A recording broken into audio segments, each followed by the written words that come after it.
Narantaka from Indonesia. Congratulations. Jadi ketika di tahap awal itu namanya PDR atau Preliminary Decision Review, itu pengumumannya itu adalah bulan Maret. Jadi sebenarnya ketika Maret pengumuman itu, kalau tidak lolos, ya selesai. Kita nggak bisa lolos menjadi 40 besar yang masuk CDR dan launching. Tapi teman-teman tidak peduli mau lolos atau enggak, pokoknya kita fokus, kita yakin saja 100%.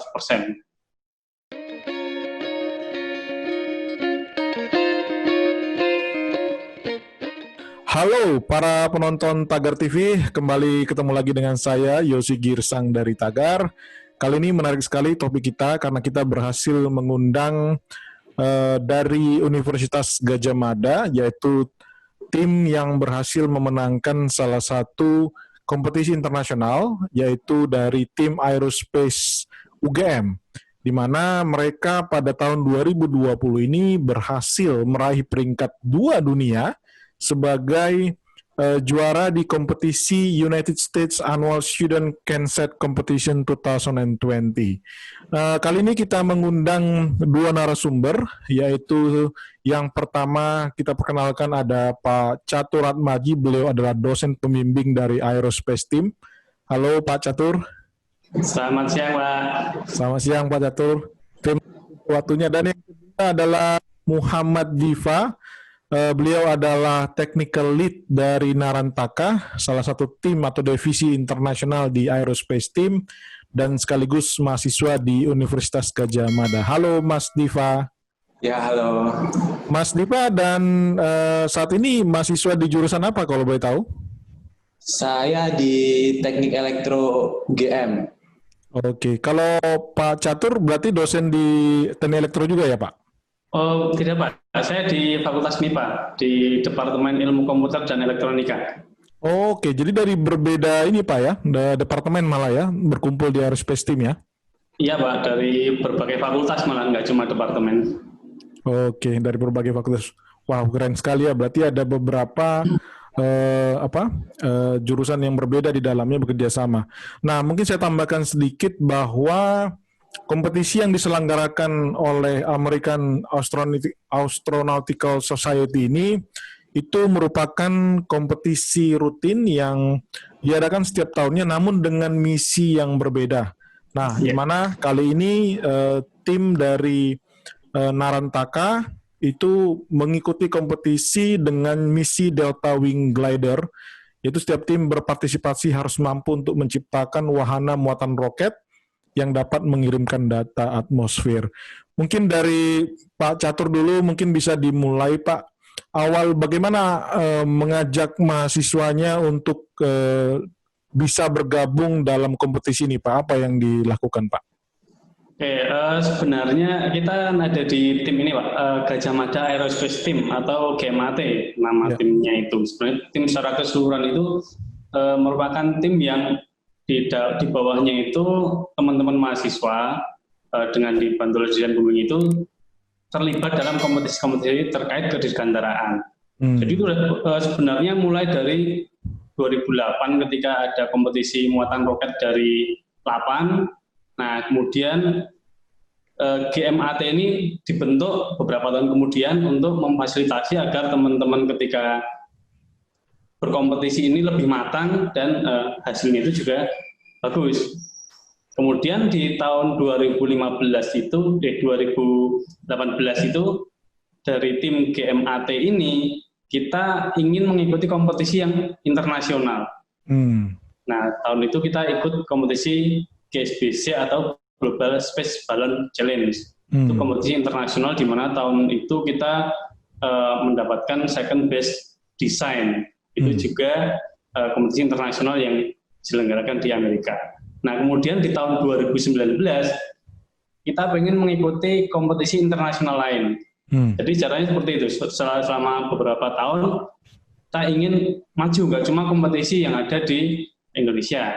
Jadi di tahun 2019 kita baru ikut kompetisi CanSat Competition, di mana tahun kemarin itu ketika kita pertama kali ikut, alhamdulillah bisa langsung lolos untuk ikut launching. Jadi dari sekian ratus peserta itu bisa lolos 40 tim terbaik yang bisa ikut peluncuran roket di Amerika. Kemudian di tahun ini kita ikut lagi, alhamdulillah kalau tahun lalu kita mendapatkan peringkat 11, kita mendapatkan peringkat 2. Jadi motivasinya terutama adalah maksud dari tahun-tahun sebelumnya kita cuma ikut kompetisi nasional terus.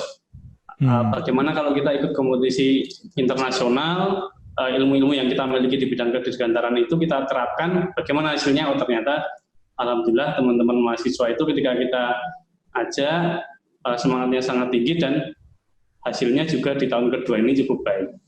Oke, berarti memang dari awal itu dari kompetisi ini sudah dimulai dari tahun lalu berarti Pak ya? Ya, kalau untuk mulai dari registrasi itu kita sudah mulai sejak tahun 2019. Jadi kalau secara general kita belajar dari keikutsertaan di tahun 2019, kita ternyata ada beberapa kekurangan.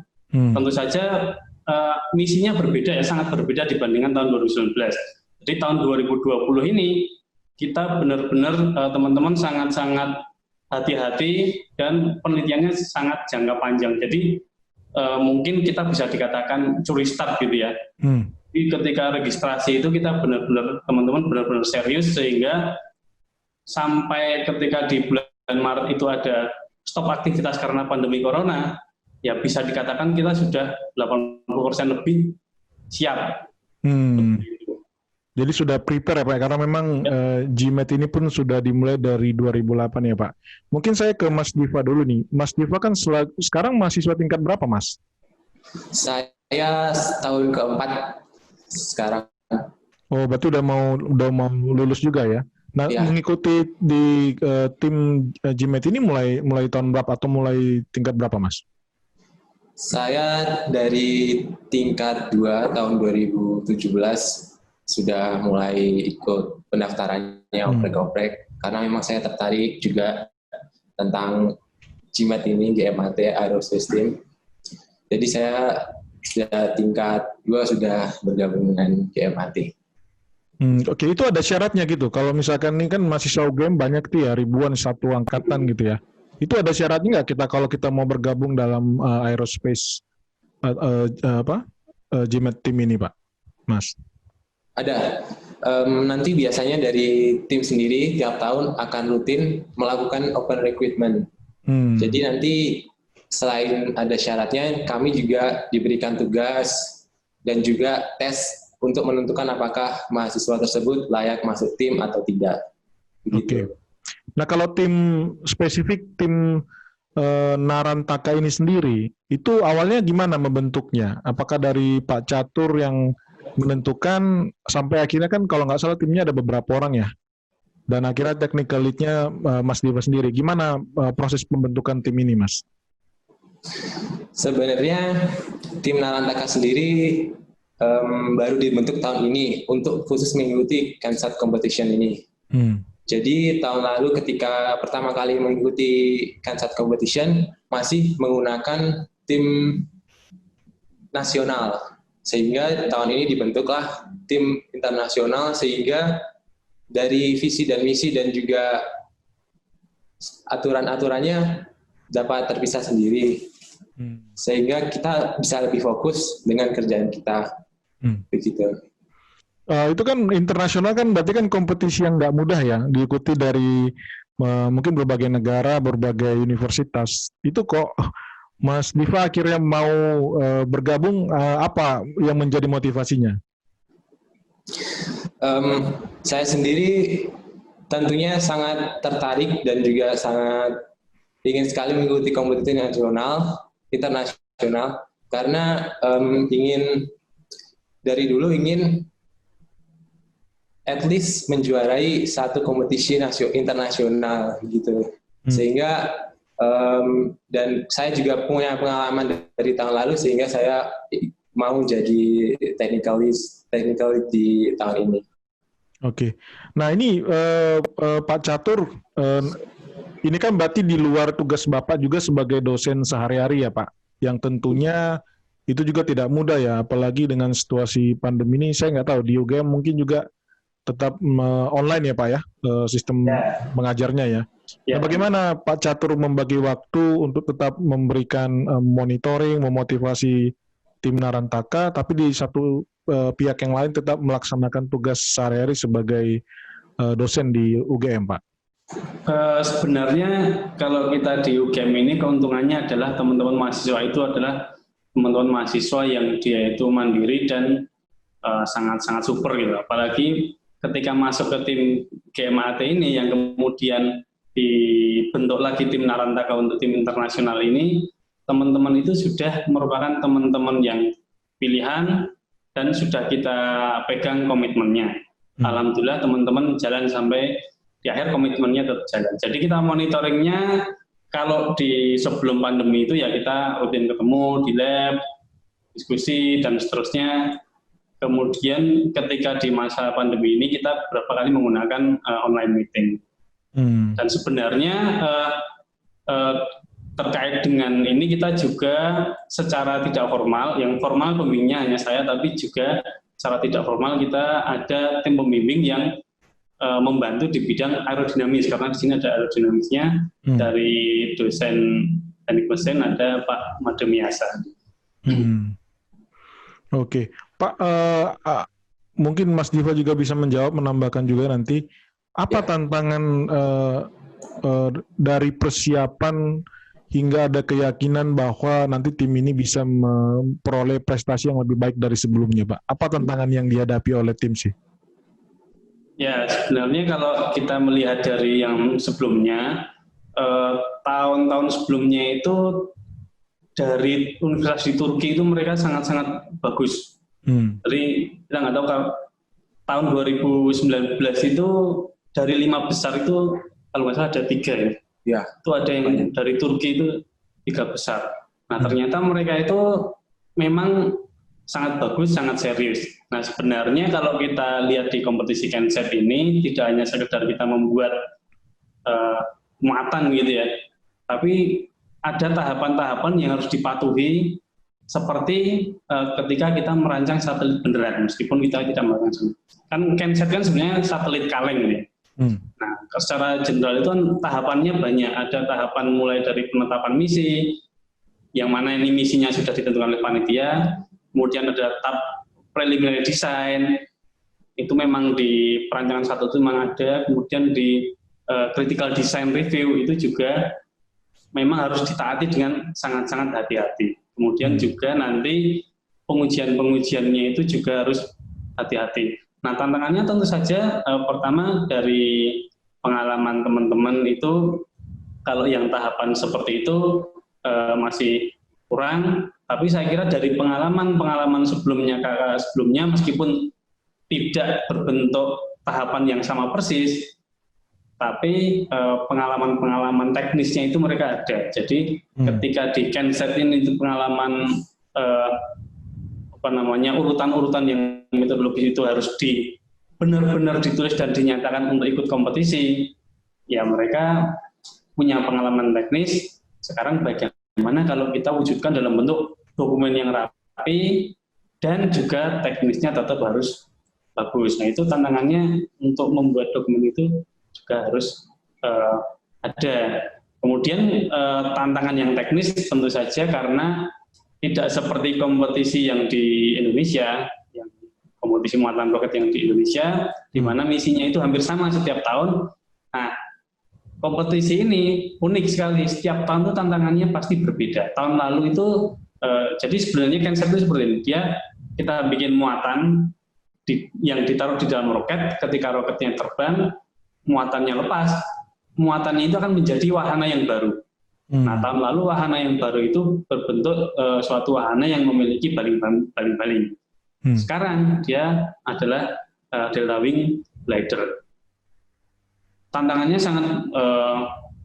sangat jelas susah karena bagaimana aerodinamis dan seterusnya itu mungkin nanti bisa ditambahkan oleh Mas Diva. Kemudian bagaimana berbagi kerja tim meskipun kita sudah komitmen dan seterusnya, tapi keterbatasan orang yang hanya 10 tim itu juga sangat mempengaruhi. Kemudian juga di akhir-akhir itu kita ada pandemi yang memaksa kita untuk tidak bisa 100%. untungnya kita teman-teman sudah dari awal pendaftaran registrasi itu sudah benar-benar berjalan. Jadi ketika di tahap awal itu namanya PDR atau Preliminary Decision Review, itu pengumumannya itu adalah bulan Maret. Tapi sebenarnya ketika Maret pengumuman itu, kalau tidak lolos, ya selesai. Kita nggak bisa lolos menjadi 40 besar yang masuk CDR dan launching. Tapi teman-teman tidak peduli mau lolos atau enggak, pokoknya kita fokus, kita yakin saja 100%. Jadi tantangan-tantangan itu dikalahkan oleh teman-teman yang tetap fokus, pengennya juara. Akhirnya ternyata ketika diumumkan di bulan Maret yang harusnya ikut launching itu ke Amerika, alhamdulillah tetap lolos. Jadi kita sudah, ya tadi yang saya katakan sudah 80% lebih untuk teknisnya. Oke, Mas Diva mungkin bisa dibantu menjelaskan. Jadi pada intinya itu kayak roket. Saya pernah lihat sih itu kompetisi roket kayak water rocket ya kalau dulu ya. Saya pernah lihat itu waktu saya masih kuliah. Kalau ini Cancer itu modelnya seperti apa sih Mas? Maksudnya apa yang dinilai? Jadi setelah dia meluncur, tadi kan ada Pak Catur bilang ada Delta Wing Glider yang menjadi wahana berikutnya gitu. Apa yang diukur oleh panitia atau juri dalam hal ini? Kalau penilaian setelah diluncurkan, nanti biasanya ada terkait tentang keakuratan data. Itu pertama. Yang kedua, terus ada keutuhan data, kemudian ada keaslian data. Nah, kalau semuanya, tiga-tiganya itu dapat kami accomplish dengan baik dan benar, nanti kita juga akan mendapatkan nilai yang baik juga ketika peluncuran. Jadi, beda seperti roket air, nanti di CanSat ini kita tugasnya adalah membuat Delta Wing Glider sebagai wahana yang akan dimasukkan ke dalam kontainer sebagai tempat dari Delta Wing Glider tersebut. Jadi nanti Delta Wing-nya itu harus masuk seperti di muatan kaleng, seperti kaleng itu. Nah, muatan tersebut nanti dimasukkan ke roket. Seperti itu. Nah, setelah diluncurkan, nanti akan terjadi separasi antara roket dan kontainernya. Yang di dalam kontainer tersebut terdapat Delta Wing, tapi masih belum di-deploy. Nah, setelah di ketinggian tertentu, baru nanti si kontainer akan melepaskan Delta Wing Glider, sehingga muatan payload tersebut akan gliding atau memutar dengan radius dan hingga ketinggian tertentu. Nah, setelah itu baru landed, dan kita akan mengambil muatan tersebut, kemudian kita presentasikan hasil dari peluncuran tersebut. Oke. Nah, sebelumnya dari GMAT, apakah tim ini yang baru pertama pernah menang di kompetisi internasional atau sebelumnya juga sudah pernah sebelumnya? Dalam GMAT sendiri, di kompetisi internasional kita sudah pernah, tadi dijelaskan oleh Bapak Catur, di GSBC atau Global Space Balloon Challenge.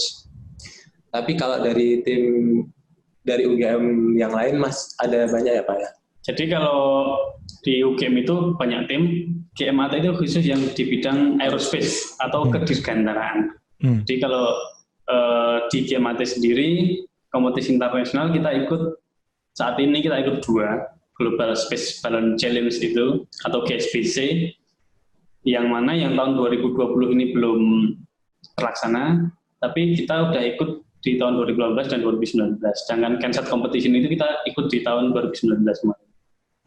Oke. Kalau mengenai support nih Pak, tentu namanya riset itu kan ada cost ya, ada biaya di sana gitu ya. Itu bagaimana support dari UGM atau mungkin dari sponsor lain sehingga akhirnya bisa teman-teman mengikuti kompetisi internasional ini Pak?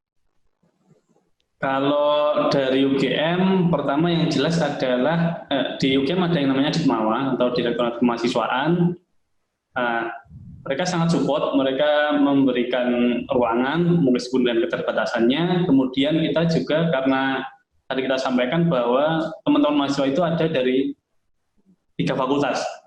Dari MIPA itu seperti di tempat saya, Departemen Ilmu Komputer dan Elektronika. Kemudian dari teknik, ada teknik elektro dan teknologi informasi, teknik mesin, teknik fisika. Kemudian dari sekolah vokasi ada prodi elektronika dan instrumentasi D3. Nah, dari masing-masing departemen berapa bisa memberikan supportnya masing-masing. Seperti kalau di tempat kami DIKE atau Departemen Ilmu Komputer dan Elektronika, kita ada lab yang bisa diakses. Kebetulan saya sebagai pembimbing, saya bisa memberikan akses ke teman-teman, tentu saja dengan lewat departemen. Kemudian di departemen-departemen lain juga bisa memberikan akses. Kemudian kalau yang dari universitas, tadi melalui Ditmawa, mereka menyediakan ruang. Kemudian ada beberapa peralatan juga yang kita miliki, kita akses. Kemudian dari keseluruhan fakultas maupun universitas ada sokongan dana juga. Secara umum dananya untuk GMAT, tapi juga kita bisa mengelola untuk masing-masing tim, salah satunya Narantaka ini. Kemudian tentu saja kalau yang kemarin untuk kompetisi nasional sendiri, kita menggantungkan pada dana dari internal, tapi kalau untuk kompetisi internasional ini kita sangat membutuhkan dana dari sponsor. Di tahun ini kita ada 3 sponsor, Bedivo, kemudian Telkomsat, satu lagi dari apa namanya? Ada di sini. Oh iya, ada di ini Pak ya. Oh, pantesan kok tadi saya lihat kok ada Kredivo ya. IMB. Nah, itu sponsor-sponsor yang secara keuangan. Kemudian support dari keilmuan juga, tentu saja kita ada beberapa dosen yang secara formal memang hanya satu yang terdaftar ya, hanya saya, tapi teman-teman dosen di UGM ini ada beberapa dosen yang tergabung di dalam GMAT, sehingga teman-teman misalnya hanya Narantaka saja bisa akses ke seluruh dosen terkait keilmuan yang diperlukan di kompetisi KEMSAT ini. Jadi sangat-sangat mendukung sekali untuk UGM. Jadi memang environment sama dukungan itu memang lengkap ya Pak, disediakan buat teman-teman mahasiswa di UGM, khususnya di GMAT ini ya Pak ya, untuk mengikuti kompetisi ini ya. Karena nggak cuma GMAT ya, ada tim lain, sehingga kita juga, masuk tim lain ada, kita diem aja. Jadi malah environment-nya itu nggak hanya environment internal, tapi environment UGM terutama cukup bagus. Iya. Mungkin dari Mas Diva sendiri membagi waktunya pada waktu mengikuti kompetisi gimana? Karena kan tetap harus menjalankan tugas-tugas juga ya, akan ada ujian juga gitu ya. Time management ya bagi saya merupakan salah satu yang menantang ya. Karena saya juga mahasiswa akhir, jadi harus membagi antara KEMSAT competition ini, kemudian skripsi, belum lagi tugas kuliah. Kalau saya sendiri biasanya dari tim Narantaka ini sudah ada jadwal rutin untuk pertemuan atau meeting atau jadwal mengerjakan. Nah, biasanya itu malam hari hingga jam 10. Jadi, kalau saya sendiri biasanya pagi sampai siang atau sampai sore itu kuliah dan kerja di lab untuk skripsi, kemudian malamnya di lab lain untuk tim ini, kemudian di rumah istirahat atau kalau misalnya ada tugas dikerjakan begitu. Oke. Nanti setelah lulus nanti Mas Diva gimana nih? Rencananya mau tetap melanjutkan riset di UGM atau akan mencoba untuk masuk ke dunia industri?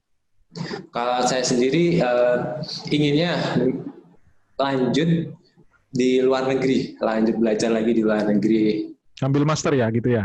Iya. Jurusan yang sama, elektro juga atau ini aerospace? Kemungkinan jurusan yang sama. Kemungkinan jurusan yang sama. Topiknya ya untuk aerospace itu topiknya saja mungkin. Iya, bisa gitu ya.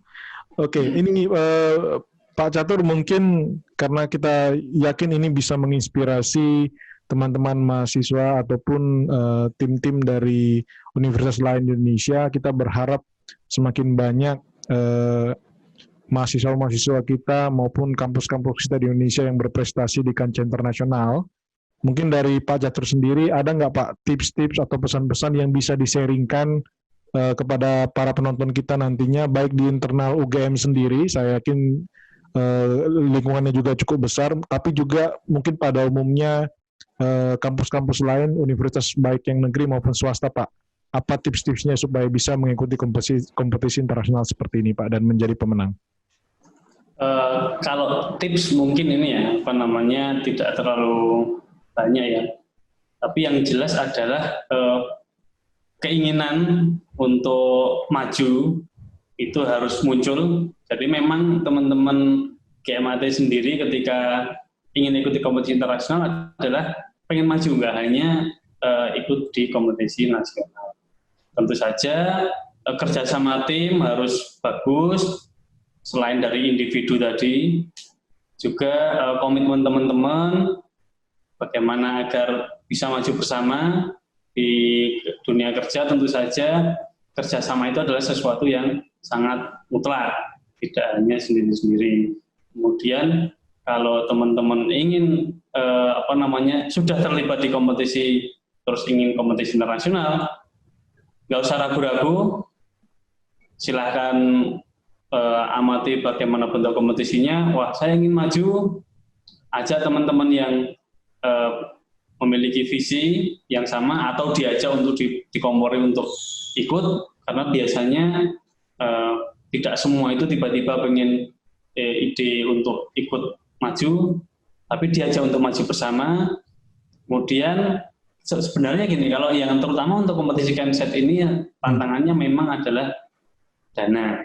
Yeah. Nah, ini kalau saran saya untuk teman-teman, kalau di UGM cukup bagus karena supportnya bagus. Kalau dari teman-teman universitas lain, nah tentu saja saran saya untuk teman-teman di fakultas maupun di universitas, dukunglah teman-teman mahasiswa ini karena mereka yang akan membawa nama baik dari universitas masing-masing. Sebenarnya di Indonesia ada beberapa yang ikut, tapi ternyata kita yang paling bagus untuk kali ini. Jadi semangat yang harus dimunculkan, keinginan untuk maju yang harus ada, kemudian bekerja bersama dengan teman-teman. Tentu saja itu yang menjadi kunci untuk sukses. Ya. Kalau dari Mas Diva sendiri gimana Mas? Apa ada pesan-pesan atau mungkin buat adik-adik kelas yang mereka mulai kepikiran nih mau join di GMAT untuk ikut? Gimana nih, ada tips atau hal-hal yang mau disampaikan? Kalau dari saya sendiri, dulu pas awal-awal, kalau misalnya teman-teman mau join, ya dipelajari, kemudian belajar sendiri gimana kira-kira cara mau masuknya, terus materinya. Kemudian kalau misalnya alhamdulillah keterima, langsung berbaur dengan tim, langsung belajar, tanya-tanya ke kakak tingkat, ke senior. Setelah itu kalau misalnya mau mengikuti lomba, kita sendiri harus memiliki kompetensi sendiri. Kemudian mencari tim yang memiliki benar-benar kompetensi individunya baik. Setelah itu kalau kompetensi individunya baik, kerjasamalah yang bagus. Kemudian time management dari masing-masing individu, juga time management dari tim itu juga perlu. Setelah itu kalau semuanya udah dilakuin, tinggal berdoa, diserahkan kepada Tuhan. Ya. Kalau target nih, mungkin pertanyaan terakhir dari kami dari Tagar, apa target selanjutnya? Ini kan sudah peringkat kedua nih di kompetisi internasional. Apa yang menjadi target di tahun 2021 dan seterusnya nih Pak Catur? Oke, jadi kita untuk sementara ikut beberapa kompetisi yang nasional sama internasional. Target tentu saja semua pasti berpikiran sama adalah menjadi nomor 1. Tapi untuk spesifik yang Kemset ini adalah kita memang mendapatkan peringkat 2 dengan nilai yang cukup bagus. Kita sebenarnya juga sudah melakukan pengujian, cuma sayangnya kita tidak benar-benar berangkat. Jadi targetnya itu dengan posisi yang sekarang kita miliki, dukungan dari universitas, dari fakultas, maupun dari teman-teman sponsor itu melihat bahwa potensi kita itu benar-benar ada, cukup bagus, sehingga di tahun depan ketika kita terlibat di kompetisi ini lagi, bisa kita bersama untuk menjadikan tim Narantaka ini benar-benar menjadi nomor 1. Kalau di teknisnya benar-benar pengujian-pengujiannya itu ketika peluncuran dan seterusnya benar-benar 100% akurat sesuai dengan misi yang diharapkan. Begitu juga untuk kompetisi-kompetisi yang lain seperti GSBC yang internasional. Oke, terima kasih sekali. Tidak terasa kita sudah berdiskusi dan berbincang-bincang dengan Gajah Mada Aerospace Team, Bapak Cato Atmaji sebagai dosen pembimbing dan Mas Muhammad Diva sebagai technical lead sekaligus mahasiswa di UGM. Terima kasih sekali untuk waktunya. Semoga diskusi kita ini bisa menginspirasi semua masyarakat, terutama anak-anak muda, kalangan muda, mahasiswa di seluruh Indonesia. Terima kasih Bapak-Bapak. Ya, terima kasih. 1, 2, 3, cut. Ya. Pak Catur. Ya. Ya mungkin Pak, nanti kita bisa ini Pak kolaborasi, misalkan ada kompetisi sebelumnya. Saya yakin mungkin mencari dana kan nggak gampang ya Pak. Wah, tentu Pak. Nah, jadi mungkin kita bisa saling kolaborasi dari media. Tentu kita sih berharap yang begini kan dapat perhatian juga gitu ya, dapat spotlight gitu ya Pak. Jadi silahkan nanti dari kemarin yang kontak kita ada Mbak Vira ya. Iya. Vira. Mungkin bisa Mbak Vira bisa kontak kita, barangkali ada video-video yang bisa di-sharing ke kita, minimal menunjukkan effort ataupun proses yang sedang berlangsung gitu Pak. Jadi bisa menjadi supaya secara nasional itu kita bantu untuk dikomunikasikan lah gitu Pak, minimal. Ya Pak, kita sebenarnya untuk tim GMAT itu kan timnya cukup banyak, maksudnya di dalamnya itu divisinya banyak, nggak cuma divisi terkait lomba yang diikuti, tapi ada divisi terkait manajer yang tadi menghubungi agar, kemudian juga ada divisi bagian multimedia. Nanti akan saya sampaikan ke teman-teman multimedia yang mengelola aplikasi itu. Nanti kalau misalnya bisa kita sampaikan ke Tagar. Dan terutama, ini sebenarnya kita juga ikut kompetisi yang GSBC ini masih 50-50 nih. Rencana di bulan September kita akan menerbangkan balon udara. Kompetisi internasional, tapi kita pelaksanaannya di dalam negeri, di mana nanti kita